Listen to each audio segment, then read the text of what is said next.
السلام عليكم ورحمة الله وبركاته. إن شاء الله تكونوا كلكم بخير. يقول تعالى: قل إنما حرم ربي الفواحش ما ظهر منها وما بطن والإثم والبغي بغير الحق وأن تشركوا بالله ما لم ينزل به سلطانا وأن تقولوا على الله ما لا تعلمون وأن تقولوا على الله ما لا تعلمون. وأيضا في قوله تعالى: وإن جاهداك على أن تشرك بي ما ليس لك به علم فلا تطعهما. الآيات واضحة وصريحة. لو في أي موضوع تجهله أو تشك فيه أو لست متأكدا منه، إياك أن تنسبه إلى الله لغاية ما تتأكد وتدرس الموضوع ويصبح عندك هذا العلم. تاني هقول وركزوا جدا في اللي هقوله لأنه أهم نقطة في الفيديو. لو في أي موضوع ليس لك به علم، إياك أن تنسبه إلى الله. عايز تنفذ هذا الأمر وتطبقه على نفسك وعلى غيرك في حياتك اليومية رغم أن ليس لك به علم، أنت حر، لكن إياك أن تنسبه إلى الله لأنك حينها تقول على الله ما لا تعلم. فلنفترض أن أبوك علمك أن لازم تعاقب ولادك لو رفضوا يصلوا. عايز تعاقب ولادك اتفضل، لكن إياك تنسب هذا الظلم لله لغاية ما تثبت بدون شك أنه فعلا من عند الله. فلنفترض أن عالم، سواء كان عالم دين أو جيولوجي أو غيره، قال لك أن الأرض مسطحة، اتفضل واعتقد براحتك أن الأرض مسطحة، لكن إياك تنسب كلام العالم لله لغاية ما تثبت بدون شك أنه فعلا من عند الله. فلنفترض أن عبر عشرات الأجيال من التواتر أمة أجمعت أن المرتد لازم يقتل. لو عايز تقتل مرتد وتتحمل إثم قتل النفس اتفضل، لكن إياك تنسب هذا الظلم لله لغاية ما تثبت بدون أدنى شك أنه فعلا من عند الله. طيب كيف هنعرف أن عندنا علم بموضوع ما؟ بمنتهى البساطة، لو إنسان ادعى أن عنده علم بموضوع ما لازم يقدر يجاوب على أي سؤال أو أي شبهة ممكن تطرح. لو عجز عن الجواب أو الرد يبقى ليس له علم بهذا الموضوع وليس من حقه أن ينسبه لله. نفس الفكرة تنطبق على آيات القرآن. لو شيخ زعم أن الله أباح التعدد واستشهد بالآية الثالثة من سورة النساء، لو أنا سألت هذا الشيخ سؤال أو قدمت له شبهة وهو عاجز عن الرد أو تهرب من الجواب، إذن هو ليس له علم بهذا الموضوع أو لم يكتمل علمه به. ولو هو ليس له علم بهذا الموضوع ومع ذلك زعم أنه كلام الله وأن الله هو من أمر به، فهو يقول على الله ما لا يعلم. لو أنا قطعته أنا بالتالي أقول على الله ما لا أعلم. لو عايز تطيع الشيخ اتفضل، لو عايز تعدد اتفضل، لكن إياك تقول إن هذا كلام الله لو أنت والشيخ مش فاهمينه وليس لكما به علم. أنا عملت حلقة قبل كده عن التعدد وقدمت بعض الأسئلة والشبهات والشكوك في التفسير المتوارث. عارفة إن المقدمة كانت طويلة لكنها هتوضح الفكرة اللي بحاول أوصلها.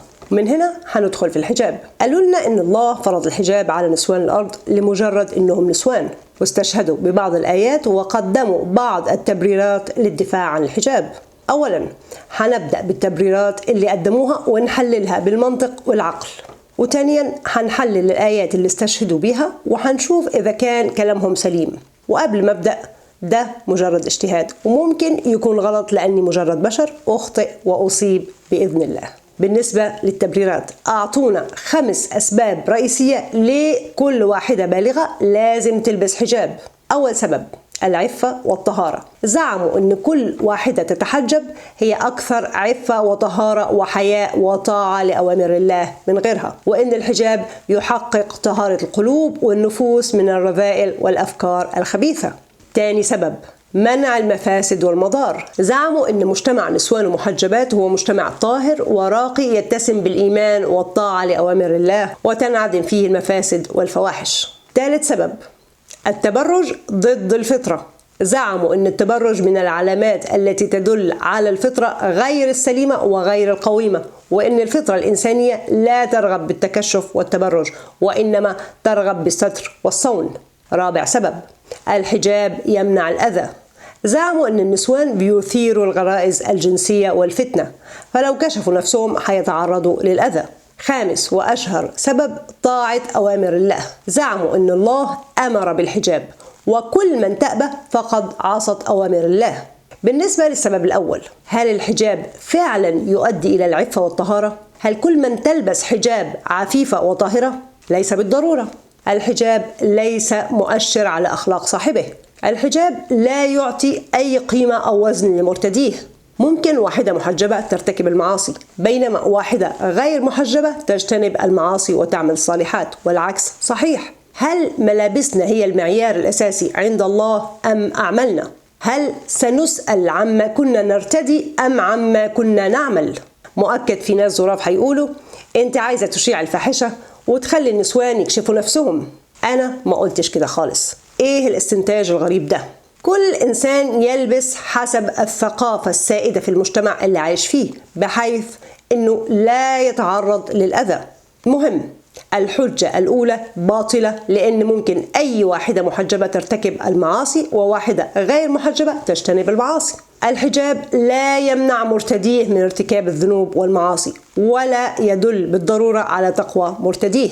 ممكن واحدة محجبة تسرق أو تقتل أو تغش أو تخون. لو في واحدة محجبة أمامي، مستحيل أحكم على شخصها أو أحاسبها من غير ما أشوف أعمالها. الحجاب لا يقرب صاحبه إلى الله. العمل الصالح فقط هو ما يقربنا إلى الله. بالنسبة للسبب الثاني، هل الحجاب فعلا يؤدي إلى مجتمع راقي وطاهر خالي من المفاسد والمضار؟ جاوبوني أنتم، هل هذا هو الواقع؟ نظرة واحدة ومقارنة بين الدول المتدينة الإسلامية التي يسود فيها الحجاب والدول الكافرة الغير إسلامية التي لا يسود فيها الحجاب، من الواضح أن هذه الحجة باطلة.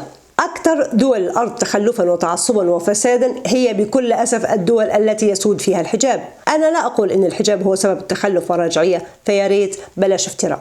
أنا أقول إن حجة منع الحجاب للمفاسد والمضار في المجتمع حجة باطلة.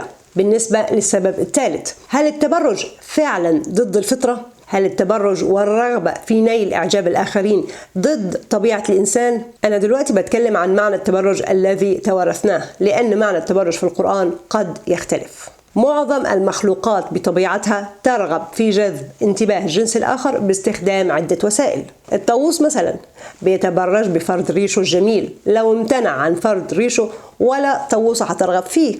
العصافير بتتبرج إما بغنائها أو بألوانها الجذابة، لو امتنعت عن التبرج لن تجذب انتباه أي عصافير أخرى. وفي مخلوقات أخرى تتبرج وتتفاخر بقوتها وحجمها. في ناس هتتفلسف وتقول يعني احنا لازم نتصرف زي الحيوانات. أولا أنا ما قلتش كده، أنا بنفي حجة أن التبرج ضد الطبيعة، لأن معظم المخلوقات التي تتكاثر عبر الجنس تتبرج.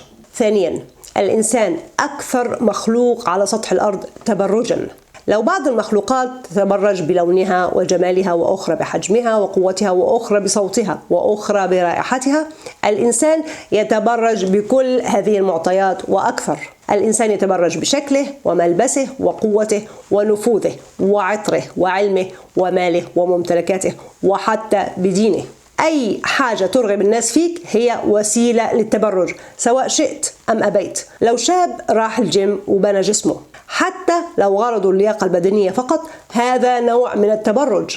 لو واحدة تعطرت، هذا يعتبر نوع من التبرج. ولو واحد تعطر، هذا يعتبر نوع من التبرج. ورغم ان الاثنين بيتبرجوا، هم بيتهموا فقط كل واحدة تتعطر انها زانية. هذا كيل بمكيالين. لو أي إنسان لبس لبس شيك أو اشترى سيارة غالية أو ساعة غالية، هذا نوع من التبرج. كلنا نتبرج غصب عننا، لأن التبرج والرغبة في نيل إعجاب الآخرين من طبيعة الإنسان. كمان مثال يلقي الضوء على وجهة نظر مختلفة. لو افترضنا أن في مجتمع متدين كل نسوانه محجبات وكل الرجالة فيه يرغبون بالزواج من المحجبات فقط، مستحيل ينظروا إلى أي واحدة غير محجبة. لو في واحدة غير محجبة لن يرغب فيها أحد. فلو هي وضعت الحجاب وأصبحت مرغوبة، أصبح حجابها نوع من التبرج. الحجاب في هذه الحالة نوع من التبرج لأنه مرغوب فيه. التبرج بالمعنى المتوارث طبيعي وليس ضد الفطرة، مما يعني أن الحجة الثالثة باطلة. بالنسبة للسبب الرابع، هل الحجاب فعلا يبعد الأذى والفتنة عن صاحبه؟ هل كل من تلبس الحجاب لن تتعرض للتحرش أو الأذى لمجرد أنها ترتدي الحجاب؟ وهل كل من لا ترتدي الحجاب تتعرض للأذى والتحرش أكثر من المحجبة بالضرورة؟ الحجاب لا يحمي مرتديه من الأذى والتحرش بالضرورة. في بعض الأحيان محجبات يتعرضن للأذى والتحرش، وفي أحيان أخرى غير محجبات ما حدش بيمد إيده عليهم، والعكس صحيح. في بعض المجتمعات نسبة التحرش والاغتصاب مرتفعة رغم أن النسوان منقبات ومحجبات، بينما في مجتمعات أخرى نسبة الاغتصاب والتحرش منخفضة رغم أن النسوان غير محجبات، والعكس صحيح. مما يعني أن الحجاب لا يمنع الأذى أو التحرش أو الاغتصاب بالضرورة. الموضوع لا علاقة له بالملبس، بل بالثقافة السائدة والأفكار المتوارثة والمنتشرة في المجتمعات على اختلافها. مثلا واحدة محجبة في بلد إسلامي أو في بلد فيه حرية عقائدية ممكن تلبس حجاب براحتها ولن تتعرض للأذى بسبب حجابها، بينما لو هذه المحجبة سافرت لبلد متعصب ضد الحجاب ممكن تتعرض للأذى بسبب حجابها. في هذه الحالة أحسن لها تخلع الحجاب كي تتجنب الأذى ولا تلقي بأيديها إلى التهلكة. مثال تاني، واحدة غير محجبة في بلد غير إسلامي أو بلد فيه حرية عقائدية لا داعي أنها تلبس حجاب ولن تتعرض للأذى بسبب عدم ارتدائها للحجاب، بينما لو سافرت لبلد إسلامي متشدد معظم نسوان محجبات ممكن تتعرض للأذى بسبب عدم ارتدائها للحجاب. في هذه الحالة أحسن لها تلبس الحجاب كي تتجنب الأذى ولا تلقي بأيديها إلى التهلكة.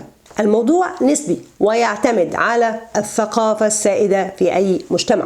في مجتمعات مثلا في أندونيسيا والبرازيل وأفريقيا وغيرها النسوان فيها لا تغطي صدرها. تبعا للحجة الرابعة لازم نسبة الاغتصاب والتحرش في هذه القبائل تكون 100%. بما أن النسوان كلهم عاريات الصدر ولا يرتدين الحجاب بالضرورة لازم كلهم يتعرضوا للتحرش والاغتصاب، لكن ليس هذا هو الواقع. هذه المجتمعات لا تعاني من نسب تحرش واغتصاب أعلى لمجرد أن النسوان عاريات الصدر. الناس في مثل هذه المجتمعات اعتادت على رؤية النسوان عاريات الصدر. في مثل هذه المجتمعات المحجبة هي الغريبة. الواقع هو أن جميع مجتمعات العالم بغض النظر عن ثقافة الملبس السائدة فيها نسب تحرش واعتداء واغتصاب. ليس من حقنا أن نربط ارتفاع أو انخفاض هذه النسب بارتداء أو عدم ارتداء الحجاب.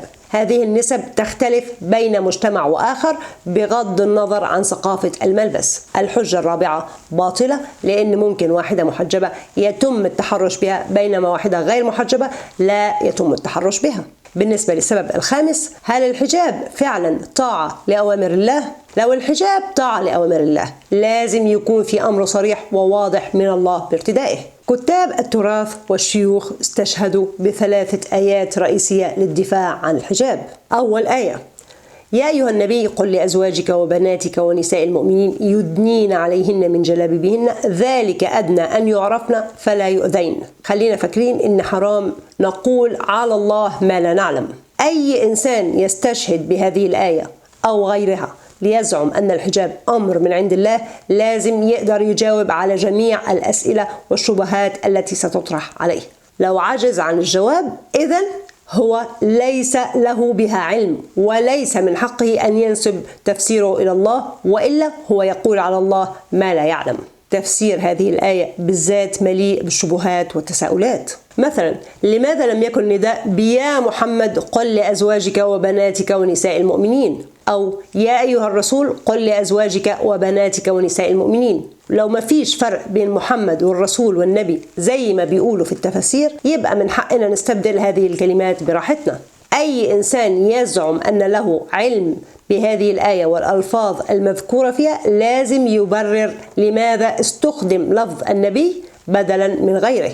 وتبعا للتراث النبي مات من 1400 سنة. إذن من المخاطب في هذه الآية؟ بشر مدفون في التراب؟ لو فرضا الآية موجهة لإنسان مات من 1400 سنة، مين اللي ممكن يتجرأ وياخد مكان النبي لتطبيق هذا الأمر؟ إن شاء الله في حلقة قادمة هتكلم عن الفرق بين النبي والرسول وكيف النبي والرسول لسه موجودين معنا في زماننا الحالي. كمان سؤال: لماذا قال عز وجل أزواجك وبناتك ونساء المؤمنين؟ لماذا لم يقل نساءك ونساء المؤمنين؟ أو لماذا لم يقل أزواجك وبناتك وأزواج وبنات المؤمنين؟ لماذا لم يقل قل لنساء المؤمنين فقط؟ أليست أزواج وبنات النبي حسب التراث من نساء المؤمنين؟ هل بنات المؤمنين مشمولين؟ هل يندرجن تحت نساء المؤمنين؟ لو بنات المؤمنين مشمولين لماذا قال أزواجك وبناتك بدل من نسائك؟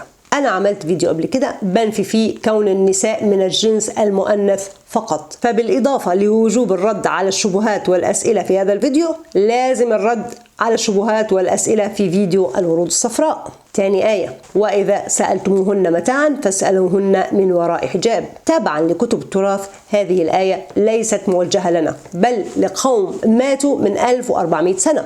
أين هو النبي اللي ممنوع ندخل بيوته بدون إذن؟ أين هي هذه البيوت؟ لو النبي ليس موجودا اليوم إذن هذه الآية ماتت بموت النبي. تبعا للتفسير هذه الآية مستحيل نطبقها اليوم، يعني هذه الآية تعطلت. وتاني هسأل: ما هو الفرق بين النبي والرسول ومحمد؟ هل من حقنا أن ندخل بيوت الرسول مثلا؟ وبالنسبة للي هيقول أصل لازم نقتدي بالصحابة وأمهات المؤمنين فبالتالي لازم النسوان يحطوا حجاب. تبعا للتاريخ وكتب التراث هؤلاء الصحابة انقلبوا على أعقابهم فلا يصح الاقتداء بهم. وبالنسبة للفظ الحجاب لم يرد ولا مرة أنه غطاء رأس. مريم مثلا اتخذت من دونهم حجاب، يعني عزلت نفسها عن الناس وليس وضعت على رأسها غطاء رأس. وفي آية تانية: وما كان لبشر أن يكلمه الله إلا وحيا أو من وراء حجاب. أكيد الحجاب في هذه الآية لا علاقة له بالملابس ولا بغطاء الرأس. لفظ الحجاب لا علاقة له بالملبس من الأساس، فأنا مستغربة كيف ربطوه بغطاء الرأس. هعمل حلقات عديدة في المستقبل حول الحجاب والبيوت ونساء النبي وهكذا إن شاء الله. أخيرا، ثالث وأشهر آية لتبرير فرض الحجاب: وقل للمؤمنات يغضضن من أبصارهن ويحفظن فروجهن ولا يبدين زينتهن إلا ما ظهر منها وليضربن بخمورهن على جيوبهن ولا يبدين زينتهن إلا لبعولتهن أو آبائهن إلى آخر الآية. في الحلقة اللي فاتت اتكلمت عن الفرق بين الألفاظ المذكرة والألفاظ المؤنثة وقدمت بعض الأسئلة والشبهات حول التفسير التراثي. الألفاظ المذكرة والمؤنثة في القرآن لا علاقة لهما بنوع جنس الإنسان، بالإضافة لوجوب الرد على أي شبهات أو أسئلة حالية. لازم الرد على الشبهات الموجودة في الفيديو السابق حول تفاسير التراث. وهنلاحظ أن في هذه الآية استخدم لفظ بني إخوانهن، بينما في سورة الأحزاب استخدم لفظ أبناء إخوانهن. ما هو الفرق بين بني الإخوان وأبناء الإخوان؟ تبعا للتراث البني تشمل الجنس المذكر والمؤنث، بينما الأبناء تشمل الجنس المذكر فقط. لكن هذا الاختلاف لا يعني شيء في تفاسير التراث لهذه الآيات. لو كلامهم صحيح لماذا لم يقل أبناء إخوانهن في سورة النور، بما أن تفاسيرهم تزعم أن هذه المجموعات عدا النساء من الجنس المذكر؟ لو أي إنسان زعم أن له علم بهذه الآيات لازم يقدر يجاوب على جميع الأسئلة والشبهات وغيرها. المهم، هل الحجاب فرض؟ هل الحجاب أمر من عند الله؟ لا، الحجاب ليس من عند الله. جميع الآيات التي زعموا أنها تفرض الحجاب أولا لا تخاطب جنس دون آخر ولا علاقة لها بنوع الجنس من الأساس، وثانيا أكيد لا علاقة لها بالملابس ولا بغطاء الرأس. لو لم نثبت بدون أدنى شك أن الحجاب فعلا أمر صريح من الخالق ليس من حقنا أن ننسبه إليه. اللي عايز يلبس حجاب يتفضل واللي عايز يخلعه يتفضل، لكن ليس من حق كلا الطرفين الزعم أنه أمر من عند الله. في ناس هتقول أصل أنت كده بتشجع النسوان على التعري وبتنشر الفاحشة والتحرش والاغتصاب. أنا لا أشجع أي إنسان على خلع حجابه، لكن أقول أنه ليس من حقنا أن ننسب الحجاب إلى الله حتى نثبت بدون أدنى شك أنه فعلا من عند الله. زي ما قلت، الحجاب والملابس لا علاقة لهما بارتفاع أو انخفاض نسب التحرش والاغتصاب في المجتمعات. الموضوع كله مرتبط بثقافة الملبس السائدة والأفكار المتوارثة والمنتشرة في المجتمعات على اختلافها. واحدة تعرضت في مجتمع محجبات ممكن تتعرض للأذى، وواحدة تحجبت في مجتمع عاريات ممكن تتعرض للأذى. الحجاب لا يمنع صاحبه من ارتكاب الفاحشة والمعاصي من الأساس. في ناس ممكن تسأل طيب أنت ليه لابسة حجاب؟ بالنسبة لي الحجاب أصبح عادة، حتى لو كل النسوان خلعوا الحجاب أنا لن أخلعه بالضرورة لأني تعودت عليه. لكن لو أنا حسيت إني ممكن أتعرض للأذى بسبب الحجاب هشيله. لو في واحدة ساكنة في مجتمع إسلامي متعصب معظم نسوانه محجبات، حتى لو ليست مسلمة أحسن لها تلبس الحجاب كي لا تتعرض للأذى. ولو واحدة ساكنة في مجتمع متعصب ضد الإسلام أحسن لها لا تلبس الحجاب كي لا تلفت الأنظار إليها وتتعرض للأذى. لكن لو في واحدة ساكنة في مجتمع متفتح يبيح الحرية العقائدية للجميع، هي حرة في اختيار ما تلبس. في ناس ممكن تسأل طيب كيف نثبت أو نتأكد أن الحجاب من عند الله أو ليس من عند الله؟ كيف نتأكد أن أي أمر فعلا من عند الله؟ كلنا مؤمنين ومقتنعين أن الله عادل ولا يظلم أحد ولو بمقدار ذرة، وكلنا مقتنعين أن الله هو الحق وأنه يأمر بالعدل والإحسان ولا يكلف نفسا إلا وسعها. قبل ما ننسب أمر إلى الله أولا لازم ندرس ونتدبر الآيات ونجيب على جميع الأسئلة والشبهات التي قد تطرح. وثانيا لازم الأمر الذي ننسبه لله يحقق بعض الشروط ولا يخالف أي منها. لازم الأمر الذي ننسبه لله يكون عادل لكل الناس ولا يسبب الظلم لأي إنسان. لازم الأمر يأمر بالإحسان والخير ولا يؤدي لأي أذى. لازم الأمر يفيد أكبر قدر ممكن من الناس ولا يسبب أي ضرر. لازم الأمر يحكم على عمل الإنسان وسعيه وليس على جنسه أو لونه أو اعتقاداته. لازم الأمر يكون شامل غير محصور على جنس معين. لو أي أمر نتبعه يسبب ضرر أو ظلم أو أذى لأي إنسان مستحيل هذا الأمر يكون من عند الله، مستحيل يكون في أعدل وأصلح من أوامر الله. فلو أي إنسان قدم لنا بديل أعدل وأصلح مما نتبع حاليا يبقى ما نتبعه ليس من عند الله، وإلا نحن نقول على الله ما لا نعلم ونتهم الله بالظلم. لازم نقيم ونحلل كل شيء في حياتنا ونعرضه على عقولنا قبل أن نأخذ به ونطبقه. أنا لا أشجع أي إنسان على خلع حجابه ولا على ارتدائه. أنا ببساطة أقول أنه ليس من حقنا أن ننسب إلى الله أي شيء ليس لنا به علم. عايز تورث ولادك تبعا للتراث الظالم اتفضل، لكن إياك تنسب عملك هذا لله لحد ما تثبت أنه فعلا من عند الله. عايز تعدد ب4 نسوان اتفضل، لكن إياك تنسبه لله لحد ما تثبت أنه فعلا من عند الله. عايز تقتل المرتدين والكفار اتفضل، لكن إياك تنسبها لله. عايز تدفع 2.5% من مالك في السنة وتبخل بالباقي اتفضل، لكن إياك تنسب عملك هذا لله. عايز تقدس محمد والبخاري ومسلم وكتاب التراث اتفضل، لكن إياك تنسب هذا التقديس لله لحد ما تثبت أن الله هو الذي أمرك بهذا الشرك. عايز تلبس حجاب اتفضل، لكن إياك تنسبه لله لحد ما تثبت أنه فعلا من عند الله. السؤال هنا كيف يكون لنا علم بموضوع ما؟ هل لو أنا رحت لشيخ الجامع وسألته عن أي أمر هل أصبح لي علم بهذا الموضوع؟ هل لو آبائي توارثوا شعيرة معينة عبر الأجيال ونقلوها لي هل أصبح لي علم بهذه الشعيرة؟ لا، لن يصبح لنا علم بأي موضوع إلا إذا درسناه نحن بأنفسنا واستطعنا أن نجيب على جميع الأسئلة التي قد تطرح. قال تعالى: الذين يستمعون القول فيتبعون أحسنه أولئك الذين هداهم الله وأولئك هم أولو الألباب. أولئك الذين يستخدمون عقولهم. ليه ما نكونش منهم؟ والسلام عليكم ورحمة الله وبركاته.